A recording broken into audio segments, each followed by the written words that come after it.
deixa eu fazer uma pergunta para você. Você acredita em demônios? Porque no vídeo de hoje nós vamos falar muito sobre eles.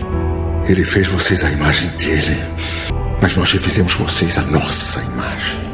E eu quero trazer também aqui como base o filme Nefários, até mesmo pra gente entender melhor como funciona uma mente demoníaca. E eu quero falar com vocês sobre como eles agem, por que eles fazem o que fazem e o mais importante de tudo, o que é um demônio. Ah não, Felipe, esse é um assunto que eu não gosto. Falar sobre demônios, isso me incomoda muito. Então eu te convido a se retirar, porque no vídeo de hoje a gente vai falar muito sobre isso. E de acordo com a Bíblia e com os livros apócrifos, os demônios não são o que você imagina. Ao contrário, eles são bem diferentes.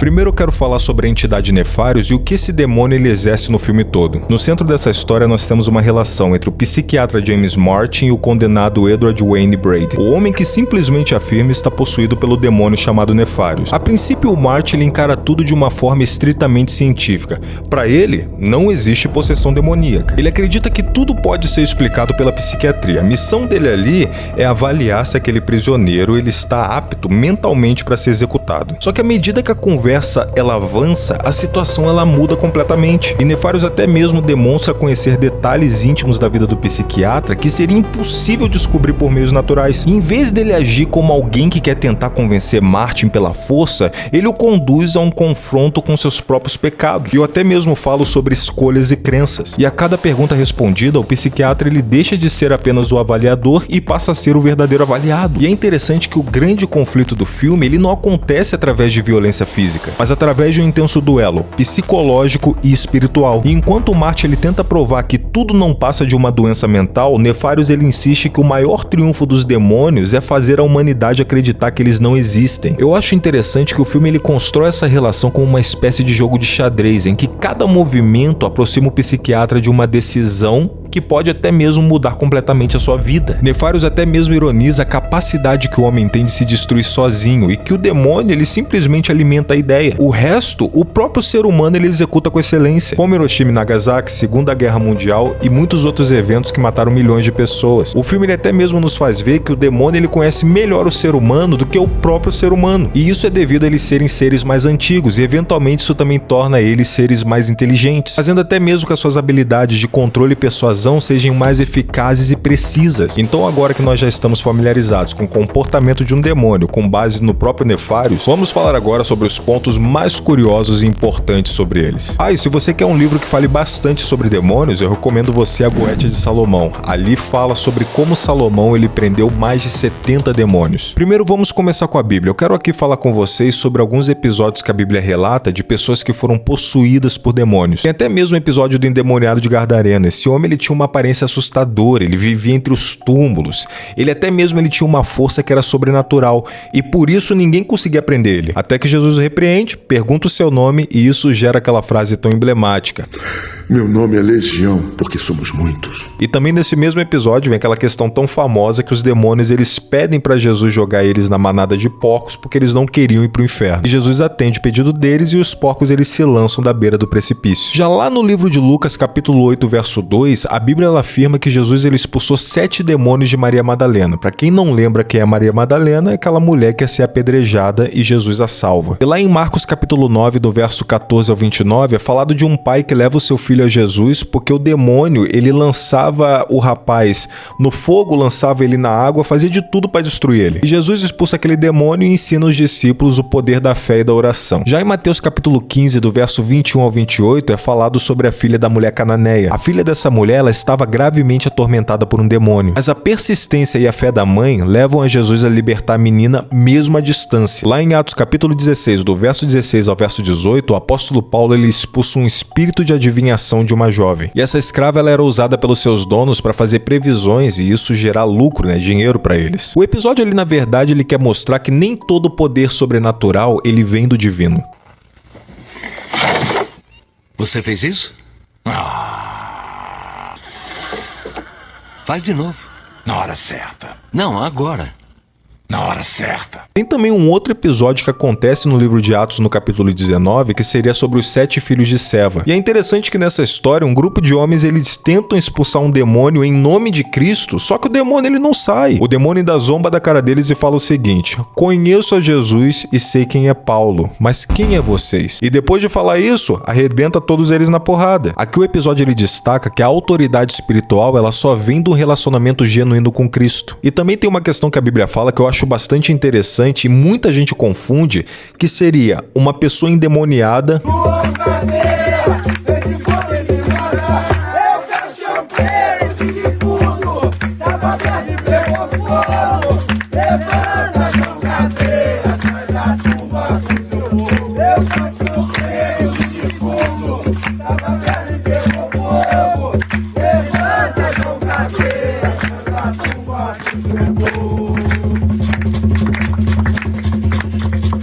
com uma pessoa usada pelo diabo. Eu sei que olhando assim parece que as duas situações elas são simplesmente similares. Só que existe uma certa diferença entre essas duas condições. E eu vou explicar para vocês para ficar bem claro, e essa questão ela é bem interessante. Uma pessoa endemoniada é como a gente viu nos exemplos, é uma pessoa fora de si que perdeu a consciência porque aquele espírito maligno, aquela entidade, agora ela está agindo sobre aquele corpo. Já a pessoa usada pelo diabo é muito diferente. Ali nesse caso, a pessoa não está inconsciente, a pessoa não está fora de si, e é isso que é mais assustador. Ali a pessoa ela está completamente ciente do que está acontecendo, ela sabe o que ela está fazendo. Nesse caso, o demônio ele age sobre influência, ele fala no seu ouvido e você executa aquela ação. Tem um exemplo que ele é até bastante interessante, que ele fica lá no Evangelho de Mateus. Nesse episódio, os discípulos eles estão reunidos e Cristo ele fala o que vai acontecer com ele finalmente ele revela.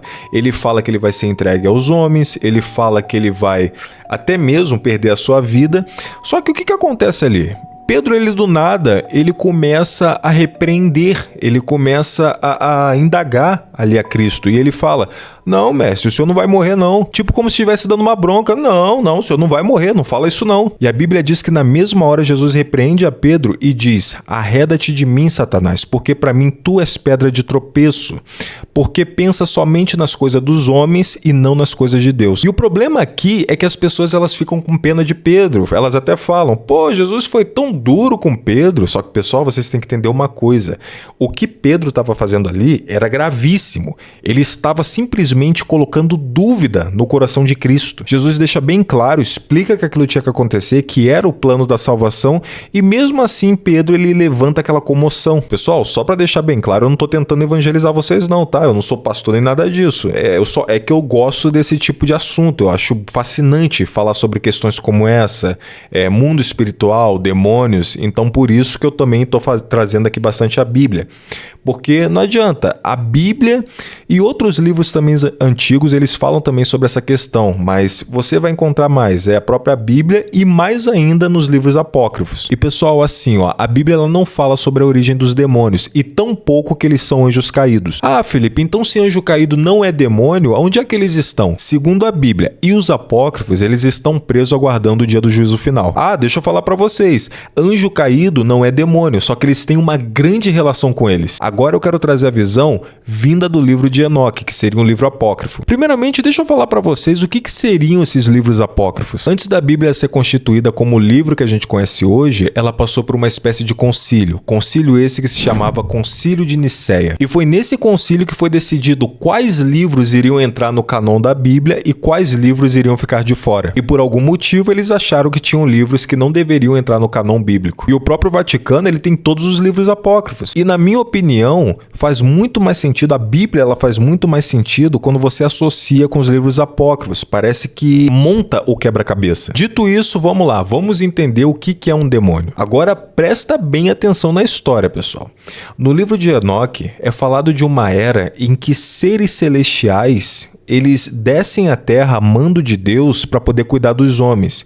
E o nome desses seres eram sentinelas. sentinelas. Só que um grande problema acontece, na verdade um problemão. Esses mesmos anjos sentinelas, eles veem os homens e as mulheres tendo relações, e o que acontece? Eles acabam desenvolvendo um certo desejo também. E esses anjos, eles acabam tendo relações com a filha dos homens. Só que o pior, ele ainda está por vir. De acordo com o livro, essas mulheres, elas dão à luz a seres gigantescos que eram chamados de Néfilins. E é relatado pelo apócrifo que esses Néfilins, eles tinham uma aparência horrível, em que eles eram uma espécie de praga. Eles até mesmo devastavam plantações, as colheitas, e devastavam até mesmo o gado. E dependendo da situação, até mesmo se alimentavam de seres humanos. E de acordo com o livro de Enoque, e eu até mesmo esqueci de falar para vocês, Enoque, ele era um homem tão temente a Deus que Deus, ele simplesmente toma ele para si, leva ele para o céu. E de acordo com o livro, o verdadeiro motivo do dilúvio não seria o pecado de Sodoma e Gomorra, mas sim aniquilar esses seres híbridos e profanos da face da terra. Porque de acordo com o que é relatado, eles iriam simplesmente extinguir a raça humana e só iria sobrar eles no mundo. Então Deus destrói todos eles no dilúvio e é claro que todas as pessoas que se entregaram ao pecado também entraram na dança.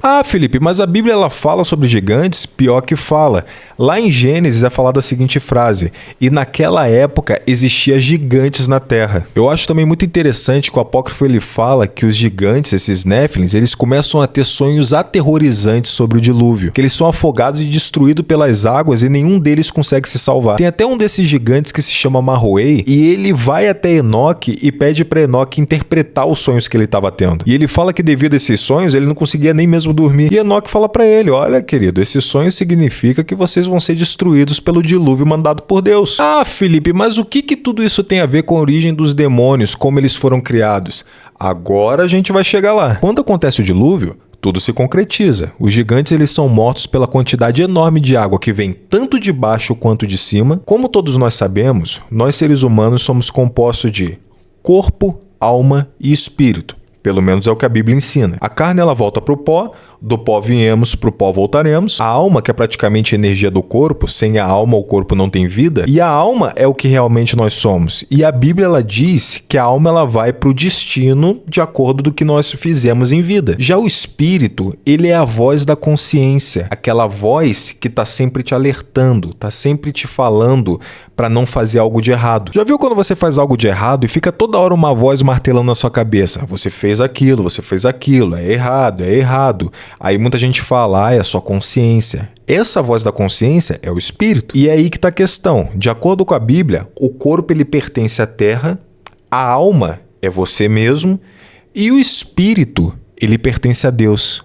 Quando você morre, o espírito ele tem que subir de novo para o Criador, porque ele não é seu. O espírito ele pertence, ele seria praticamente...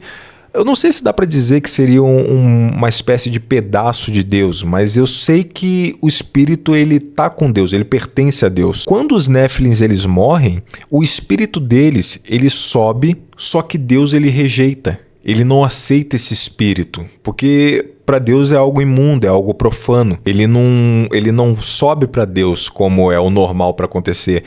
Todos esses espíritos deles ficam presos aqui nesse plano. E, de acordo com o apócrifo, essa seria a verdadeira origem dos demônios. Ou seja, é o espírito dos gigantes que Deus rejeitou. Eu trouxe também essa questão, pessoal, porque já faz um tempo que eu queria falar um pouco sobre o filme Nefários e também já aproveitei para falar também sobre esse assunto que eu acredito que tem muita gente com dúvida. E eu espero que vocês tenham gostado. Sinceramente, é um assunto que eu gosto bastante de falar. E vocês, o que vocês acham sobre essa questão? Sobre o filme Nefários, sobre essa questão de demônios, mundo espiritual, sobre até mesmo o que eu falei?